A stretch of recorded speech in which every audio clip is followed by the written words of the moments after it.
বন্ধুরা, বর্তমানে কিন্তু বাংলা আবাস যোজনা নিয়ে নতুন একটি আপডেট এসেছে এবং সবার মোবাইল কিন্তু গভর্নমেন্টের তরফ থেকে এসএমএস কিন্তু পাঠানো হচ্ছে।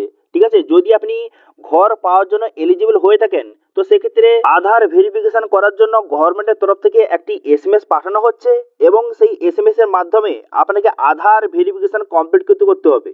এখানে দেখতে পাচ্ছেন এইরকম কিন্তু এসএমএস সবার মোবাইলে পাঠানো হচ্ছে এবং এখানে একটি লিঙ্ক প্রোভাইড করা হচ্ছে।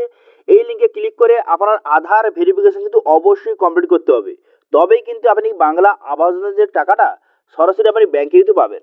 তো সেই জন্য আজকে এই ভিডিওতে আপনারা দেখাবো যে বাংলা আবাস যোজনার যে আধার ভেরিফিকেশন কিভাবে আপনি অনলাইনে মাত্র 2 মিনিটে কমপ্লিট করবেন তার স্টেপ বাই স্টেপ প্রসেস কিন্তু আপনাদের দেখিয়ে দেবো এবং সঙ্গে আপনাদের বলে দেবো যে এই আধার ভেরিফিকেশন করার পর একটি রিসিপ্ট কিন্তু বেরোবে। সেই রিসিপ্টটা আপনাকে কোথায় জমা করতে হবে সেটাও কিন্তু ভিডিওতে আপনাদের জানিয়ে দেবো। তো সেই জন্য ভিডিওটা প্রথম থেকে শেষ পর্যন্ত অবশ্যই দেখবেন মনোযোগ সহকারে এবং আমাদের চ্যানেলে প্রথমবার ভিজিট করে থাকলে আমাদের চ্যানেলটিকে সাবস্ক্রাইব করে রাখুন এবং পাশে থাকা বেল আইকনটিকে অবশ্যই প্রেস করে রাখুন। তো চলো আজকে ভিডিওটা শুরু করা যাক। তো দেখতে পাবেন সবার মোবাইলে কিন্তু এইরকম কিন্তু একটা এসএমএস আসবে, যদি আপনি বাংলা আবাস যোজনা ঘরের জন্য আপনি এলিজিবল হয়ে থাকেন সেক্ষেত্রে আপনার মোবাইলে কিন্তু এরকম একটা এসএমএস আসবে। এখানে একটা লিঙ্ক কিন্তু দেওয়া থাকবে, এই লিঙ্কের মাধ্যমে আপনাকে আপনার যে ডিটেলস কিন্তু ভেরিফিকেশন কিন্তু করতে হবে। আধার ভেরিফিকেশন কিন্তু আপনাকে অবশ্যই কিন্তু কমপ্লিট করতে হবে, তবেই কিন্তু আপনি ঘরের টাকা আপনি ব্যাংকে পেতে পারবেন।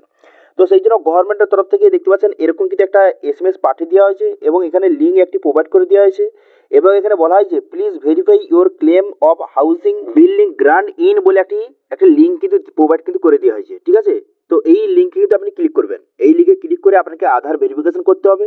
তো সেই জন্য এই লিঙ্কে আপনি ক্লিক করবেন, এই লিঙ্কে ক্লিক করে দেওয়ার সঙ্গে সঙ্গে তারপর কিন্তু বাংলা আবাস যোজনায় যে মোবাইল নাম্বারটা দেওয়া ছিল সেই মোবাইলে কিন্তু একটা ওটিপি যাবে। ঠিক আছে, বাংলা আবাস যোজনায় যে রেজিস্টার মোবাইলটা দিয়েছিল সেই মোবাইলে কিন্তু একটা ওটিপি যাবে। সেই ওটিপিটা এখানে বসিয়ে সঠিকভাবে ওটিপিটা বসিয়ে এখানে ভেরিফাই অপশানে কিন্তু ক্লিক করে দেবেন। ঠিক আছে, ভেরিফাই অপশানে ক্লিক করে দেবেন। এবার আপনার বাংলা আবাস যোজনার কোন মোবাইল নাম্বার লিঙ্ক আছে সেটা কিন্তু আপনি দেখে নেবেন। ঠিক আছে, সেই মোবাইলটা কিন্তু অবশ্যই লাগবে। ঠিক আছে, সেই মোবাইলে একটা ওটিপি পাঠানো হবে, সেই ওটিপিটা এখানে সঠিকভাবে বসিয়ে এই ভেরিফাই অপশানে কিন্তু ক্লিক করে দেবেন। ঠিক আছে, ভেরিফাই অপশানে ক্লিক করে দেওয়ার সঙ্গে সঙ্গে আপনার সামনে এমআইটি পেজ কিন্তু ওপেন হয়ে যাবে। এর কিন্তু সেলফ ডিক্লারেশন ফর্ম আপনার সামনে এইভাবে ওপেন হয়ে যাবে। এখানে কিন্তু আপনার নাম কাছ থেকে শুরু করে আপনার ব্যাংকের সমস্ত ডিটেলস এখানে কিন্তু দেওয়া রয়েছে। ঠিক আছে, এখানে অটোমেটিক কিন্তু দেওয়া থাকবে এবং এখানে আপনার নাম এবং এখানে একটি সেলফ ডিক্লারেশন কিন্তু একটি লেখা থাকবে। এখানে কি লেখা থাকবে, তো এখানে লেখা থাকবে যে আপনি যে বাংলা আবাস যোজনার যে টাকাটা পাচ্ছেন সেটা কিন্তু আপনি ঘর তৈরির জন্য আপনি ইউজ করবেন, সেটা কিন্তু অন্য কাজে ইউজ করলে কিন্তু হবে না। ঠিক আছে, সেই টাকাটা নিয়ে আপনি অন্যান্য কাজে ইউজ করলে হবে না, সেই টাকাটা আপনি ঘরের জন্য ইউজ করতে হবে আপনাকে। এরকম কিন্তু একটা সেলফ ডিক্লারেশন কিন্তু এখানে কিন্তু লেখা রয়েছে। ঠিক আছে, এবং আপনার সমস্ত ডিটেলস লেখা রয়েছে যে আপনার যে ব্যাংকের ডিটেলস কাছ থেকে শুরু করে আপনার অ্যাড্রেস কাছ থেকে শুরু করে আপনার নাম আপনার সমস্ত ডিটেলস কিন্তু এখানে লেখা রয়েছে। এখানে আপনি দেখে নেবেন, দেখে নেওয়ার পর এখানে কিন্তু বলা হয়েছে আধার ভেরিফিকেশন করতে হবে, সেই জন্য টার্মস কন্ডিশন ঠিক চিহ্ন মারবেন, টার্মস কন্ডিশন ঠিক চিহ্ন মেরে দেওয়ার পর এখানে অ্যাকসেপ্ট অপশানে কিন্তু ক্লিক করবেন। ঠিক আছে, এখানে অ্যাকসেপ্ট অপশানে ক্লিক করে দেবেন। অ্যাকসেপ্ট অপশানে ক্লিক করে দেওয়ার সঙ্গে সঙ্গে নেক্সট পেজ কিন্তু আপনার সামনে ওপেন হয়ে যাবে। এরপর কিন্তু যে আধার ভেরিফিকেশন প্রসেসটা শুরু হবে। তো সেই জন্য কিন্তু এখানে টার্মস কন্ডিশন ঠিক চিহ্ন মেরে দেওয়ার পর অ্যাকসেপ্ট অপশানে ক্লিক করবেন।